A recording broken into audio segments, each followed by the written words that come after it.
2ஆம் தேதி college first டேவே போயிடணும்னு சொல்லிட்டு ஈவினிங் கொண்டு போய் பாப்பாவை ஹாஸ்டலில் இறக்கியாச்சு.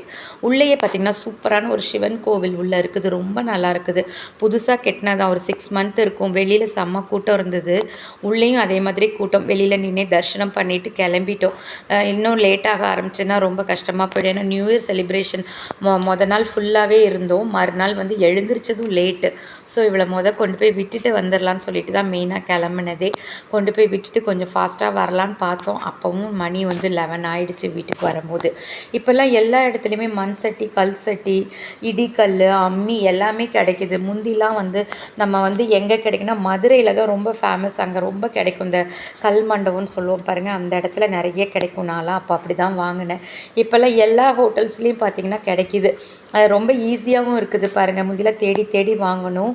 இப்போல்லாம் அந்த மாதிரி இல்லை. சரி, தோசையை சாப்பிட்டுட்டு அப்படியே ஊருக்கு நாங்கள் கிளம்பியாச்சு. இந்த வீடியோ பிடிச்சா லைக் பண்ணுங்கள்.